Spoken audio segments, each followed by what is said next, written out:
What would you do if the people who were supposed to protect your neighborhood turned out to be the ones stealing from you? What if the rules you were expected to follow were nothing more than a smokescreen for something much bigger?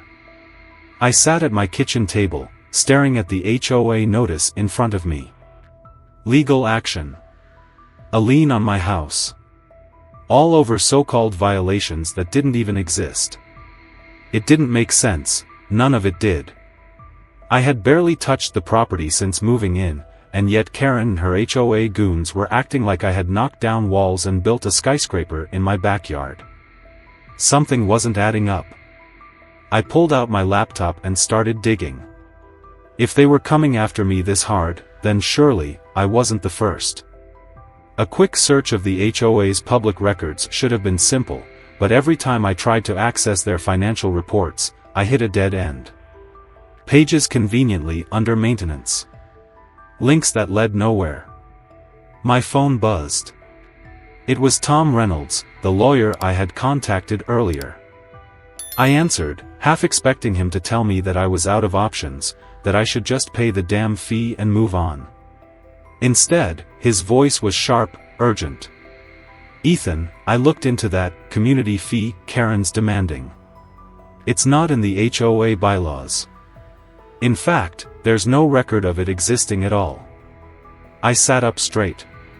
So, it's a scam? It's worse, Tom said.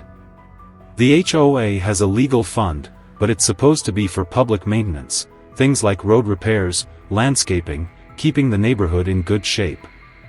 But from what I found, a huge chunk of those funds are unaccounted for. A cold knot formed in my stomach. Where's the money going? Tom sighed.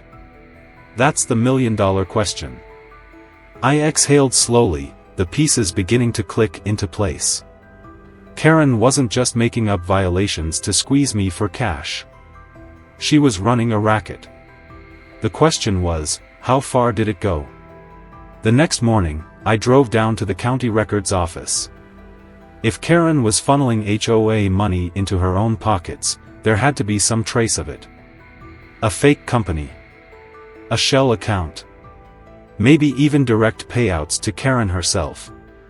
I spent hours combing through public records, cross-referencing names, transactions, and anything else that looked suspicious. It wasn't until I stumbled on a series of payments labeled as contractor fees that I realized just how deep this went. There were thousands of dollars in monthly payouts, but to who? The listed company, HOA Property Management, had no website, no address, no legitimate business presence. I knew that name. Rick Holloway. The mayor. My hands tightened into fists. Karen wasn't just running an HOA scam, she had political backup. This wasn't about rule violations. This was about power. I left the records office with my mind racing, gripping the folder of photocopied documents like they were evidence in a criminal trial. Because, in a way, they were. Karen wasn't just extorting homeowners, she was laundering HOA funds into a shell company linked to the mayor himself. That explained why she was so confident, why my complaints would have gone nowhere if I had just followed official channels. She wasn't just a neighborhood tyrant, she was protected. As I walked to my car, my phone vibrated again. It was Maggie Stevens, the elderly neighbor who had lived in the community for decades. I had spoken with her briefly the night before, but something in her tone now told me she had more to say. "We need to talk," she whispered. "Not over the phone. Can you meet me at my place?" 15 minutes later, I was sitting in Maggie's dimly lit living room, the curtains drawn like she was hiding from the world outside. She didn't even offer me a seat before she dove right in. "I saw Karen at your house the other day," she began, her fingers twitching as she clutched her teacup. "I knew she was going to come after you. She always does this." "She's done this before?" I asked, leaning forward. Maggie nodded grimly. "More times than I can count. Anyone who doesn't fall in line, anyone who questions her, suddenly finds themselves drowning in HOA fines. And if they still don't pay? She let out a sharp breath. They lose their homes. One way or another, Karen makes sure of it. The words hit like a hammer. I had suspected she was targeting me, but now I had proof that this wasn't an isolated incident. She's kicked people out? I asked, gripping the arm of the couch. Maggie glanced toward the window as if expecting Karen to be outside, listening. There used to be an older couple who lived 3 doors down from you. The Hendersons. Good people, but they started asking questions about the HOA's budget. About the extra fees Karen kept charging. Next thing you know, their property was flagged for violations, just like yours. They fought it, but Karen made sure the fines kept stacking up. When they refused to pay, the HOA placed a lien on their home and forced them out. I gritted my teeth. And Karen sold the house. Maggie nodded. For a profit. With help from her real estate connections. The room felt suffocating, the weight of what I had uncovered pressing down on me like a crushing force. Karen wasn't just running a scam, she was stealing homes and flipping them for personal gain. And if she had the mayor in her pocket, there was no one to stop her. A chill ran through me. If she had gotten rid of others, what was stopping her from coming after me next? I stood up. I need to gather more evidence. Maggie grabbed my wrist before I could leave. Ethan, be careful. I nodded, but my mind was already made up. If Karen thought she could intimidate me into silence, she had picked the wrong guy. Back at my house, I set up a hidden camera on my front porch. If Karen was planning to send someone to harass me, I wanted it on record. Then I pulled out my phone and made a call to my lawyer, Tom Reynolds. She's been flipping homes, I said the moment he answered. Using fake HOA violations to force people out, then selling the properties. Tom let out a slow exhale. Damn. That explains the missing money. I found payouts to real estate agents linked to her, all under the guise of HOA improvement projects. That's not all, I added. I found a shell company in the records, Holloway Property Management. Tom was silent for a beat. As in Mayor Rick Holloway? Yeah. Tom cursed under his breath. That's bad, Ethan. If the mayor's involved, this isn't just an HOA scam anymore. This is organized corruption. A sharp knock at my front door made me freeze. I glanced at the clock. It was past 9, too late for a casual visit. Tom must have heard my hesitation. You expecting someone? No. I moved toward the peephole, my heart pounding. Standing there, bathed in the dim glow of my porch light, was a police officer. I swallowed hard, trying to suppress the rush of unease curling in my gut. I opened the door slowly. Can I help you, officer? The cop, a broad-shouldered man with a tight-lipped expression, adjusted his belt. We received a complaint from the HOA. You've been accused of harassment and making threats against the board. I blinked, momentarily stunned by the audacity of the lie. Excuse me? I said, my voice edged with disbelief. The officer sighed, clearly uncomfortable. They provided statements saying you've been intimidating residents, disrupting community meetings, and making verbal threats toward Karen Langley. I clenched my jaw. This was a setup. Karen knew I was onto her, and now she was trying to paint me as the problem. Do you have any proof of these allegations? I asked, keeping my tone even. The cop hesitated. They submitted written testimonies. Of course, they did. Written testimonies, fabricated by Karen and her cronies. I took a deep breath. Well, officer, I'd like to submit my own evidence. The cop raised an eyebrow. I pointed to the hidden camera mounted above my door. That's been recording all HOA interactions at my property. Including the times Karen and her board members have harassed me. For the first time, the officer looked unsure. You have recordings? I nodded. And documents. Financial records showing misuse of HOA funds. The cop exhaled. Look. I'm just here to give a warning. But if what you're saying is true, you should take this to the state authorities. That was the moment I knew this had gone beyond my control. This wasn't just about fighting Karen anymore. This was war. The moment the police officer left, I knew Karen had just escalated the fight to a level I hadn't expected. She wasn't just throwing fines at me anymore, she was trying to turn the law against me. And if she had the mayor in her pocket, I had to assume she had connections in local law enforcement, too. I couldn't afford to sit back anymore. I needed to go on the offensive. The next morning, I took my stack of evidence, documents, records, and video footage, and drove to the local news station. I had already been in contact with Rachel Carter, the journalist who had shown interest in my story, but now it was time to push things into high gear. Rachel was waiting for me in a small conference room, a tablet open on the table in front of her. "Ethan," she said, standing up to shake my hand. "You've been busy." "You have no idea," I muttered, placing my folder down. "Karen isn't just extorting homeowners. She's using the HOA to force people into foreclosure, then flipping their homes for profit. And I found a shell company tied to Mayor Holloway." Rachel's eyes widened slightly, her journalistic instincts kicking in. "You're saying the mayor is involved in this?" I nodded. "There are records showing HOA funds being funneled into Holloway Property Management, a company with no real business footprint. It's a front. Karen sends money to it under the guise of neighborhood improvement projects, but in reality, that money disappears. The same pattern happens every time someone is forced out of their home. And now Karen is trying to frame me for harassment because she knows I'm onto her." Rachel sat back in her chair, exhaling sharply. "This is bigger than I thought." She tapped her fingers against the table, thinking.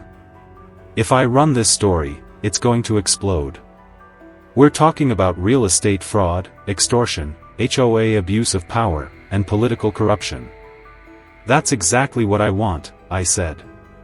"Expose her." She nodded. "I'll need more than just your testimony. I need other homeowners to speak up." I hesitated. That was the one weak spot in my case. Most of the neighbors were terrified of Karen. But I had an idea. "Give me a few days," I said. "I'll get them to talk." Rachel gave me a wary look but nodded. "Make it happen, Ethan.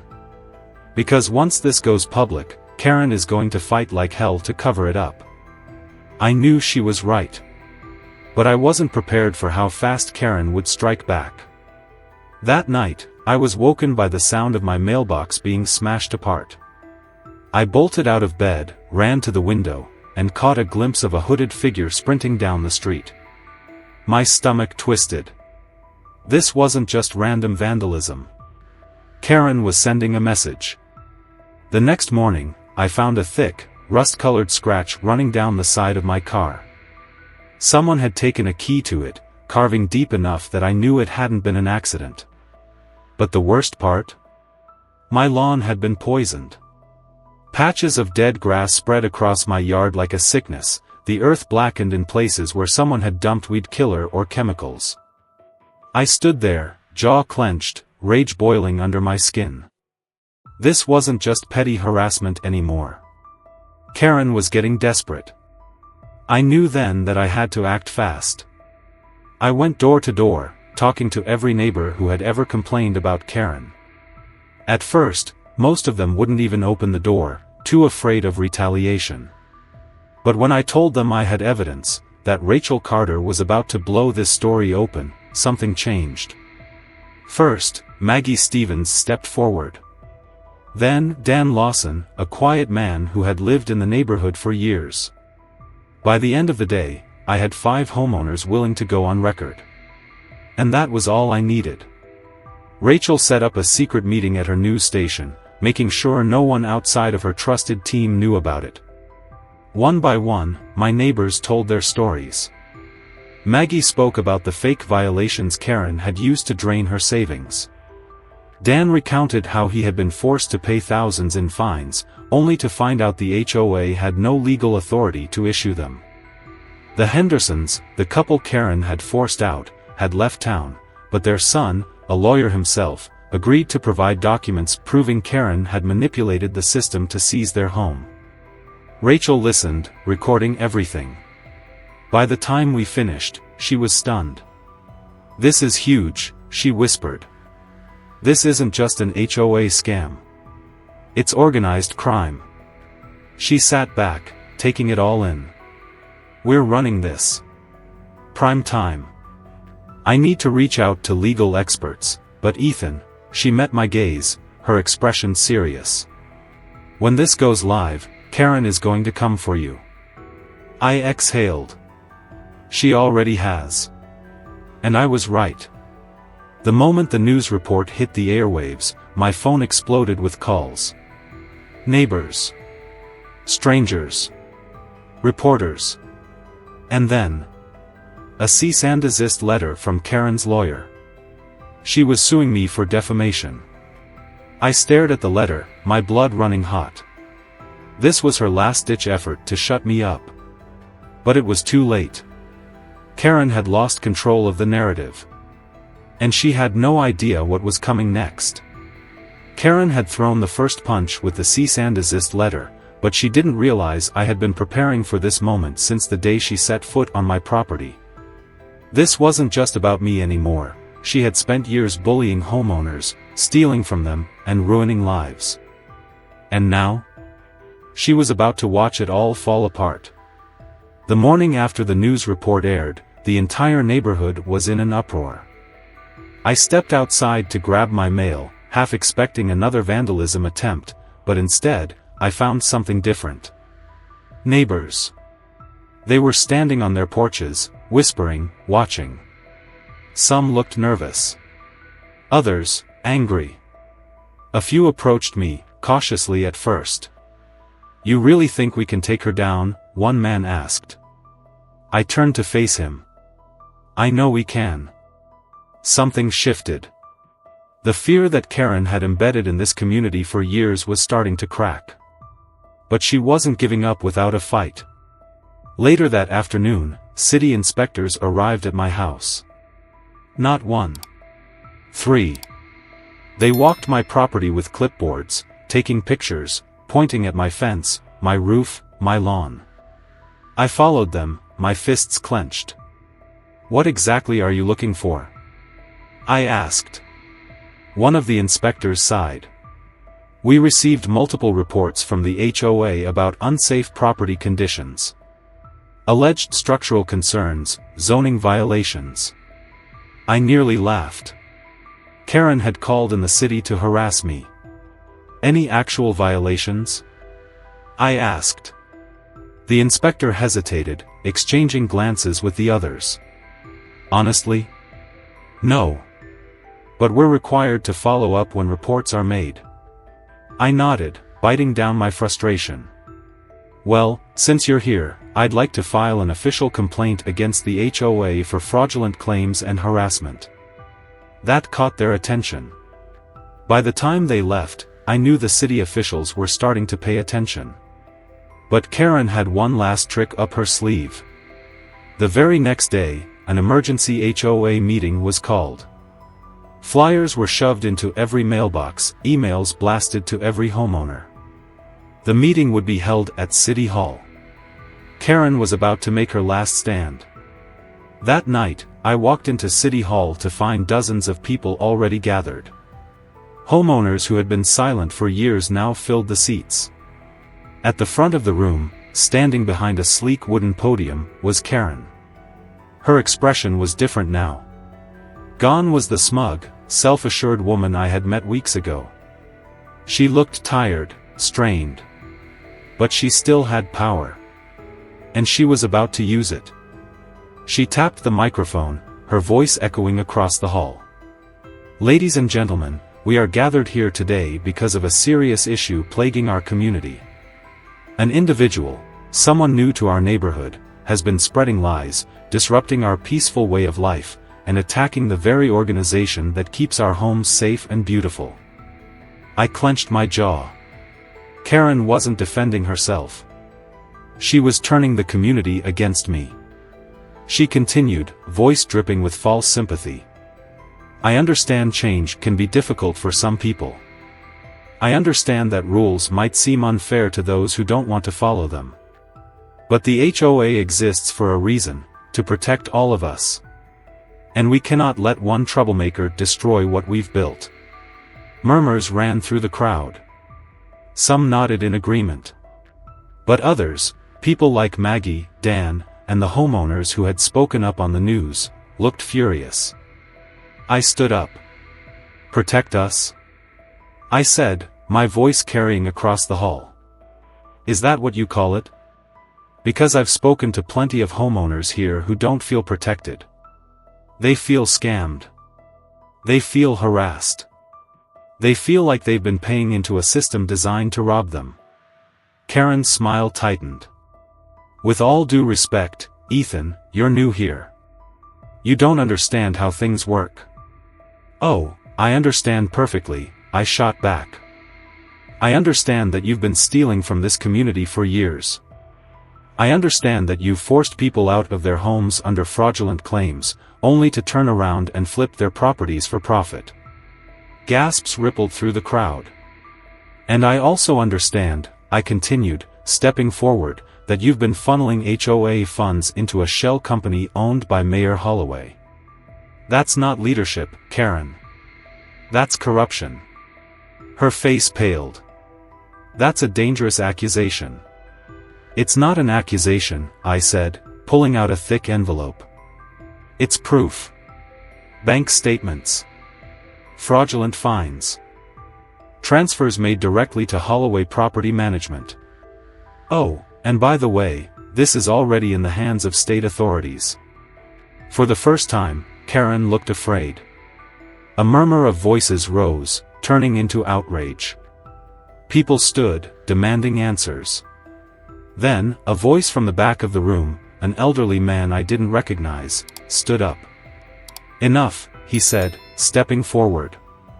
His face was grim, furious. I've lived in this neighborhood for 30 years. And I've been paying fines for 15. He turned to the crowd. We all have. And for what? Our roads still have potholes. Our parks are still underfunded. Meanwhile, Karen gets a new deck every year and takes luxury vacations? A wave of anger erupted. Karen backed away from the podium. I think we need to adjourn. You don't get to shut us up anymore, someone yelled. Another voice, you've been robbing us blind. And then, a woman stood, holding up her phone. Guys, it's on the news. The mayor just resigned. The room fell silent. Karen froze. I felt my heart hammer in my chest. It had happened faster than expected. Rachel had sent me a text just minutes earlier. The state had launched an official investigation into HOA fraud across multiple neighborhoods. Holloway had seen the writing on the wall. He cut his losses and ran. And Karen? Karen was next. She turned toward the exit, but two uniformed officers stepped inside. Karen Langley, one of them called. She went rigid. You're under investigation for financial misconduct and real estate fraud. We need you to come with us. Karen turned, her eyes locking onto me. This isn't over, she hissed. But we both knew it was. Because in that moment, standing in a room full of people who had finally found their voices, I realized something. It wasn't just my victory. It was ours. Karen was gone. The neighborhood was finally free. But even as she was led out of City Hall, flanked by officers, her shoulders stiff with defiance, I knew this fight had been about more than just taking down one corrupt HOA president. It had been about exposing an entire system, a machine designed to intimidate, manipulate, and rob homeowners blind under the guise of community management. In the days that followed, the fallout spread like wildfire. The HOA board collapsed under the weight of its own corruption, as members scrambled to distance themselves from Karen, suddenly claiming ignorance to her crimes. But the paper trail said otherwise. Bank records, secret fines, illegal foreclosures, it all pointed back to years of systematic fraud. Investigators dug deeper, and before long, the HOA was officially disbanded. The mayor's resignation sent shockwaves through the city, but the pressure didn't stop there. Rachel Carter's exposé had sparked a chain reaction. Other neighborhoods with shady HOAs started speaking out, flooding news stations and legal offices with their own horror stories. Karen wasn't an anomaly, she was just one of many. But for us, in this neighborhood, things changed fast. With the HOA out of power, we took control of our own community. No more bogus fees. No more intimidation. The streets, once eerily silent, now buzzed with life as people who had been too afraid to speak out finally felt safe again. I saw Maggie outside more often, chatting with neighbors who had once kept to themselves, their fear slowly replaced with a sense of belonging. As for me, I finally got to enjoy my home, without the constant fear of losing it. The weight I had been carrying for months, the sleepless nights, the worry that one wrong move could cost me everything, was finally gone. I had fought back, and I had won. But the real victory? It wasn't just mine. It belonged to everyone who had ever felt powerless against people like Karen. It belonged to every homeowner who had ever been bullied by an HOA, forced to follow rules designed to keep them under control. Because at the end of the day, power only lasts as long as people allow it. And Karen? She had underestimated all of us. But now I want to hear from you. Have you ever felt powerless against HOA, or Karen, rules? Share your experiences below, let's see who had it worse.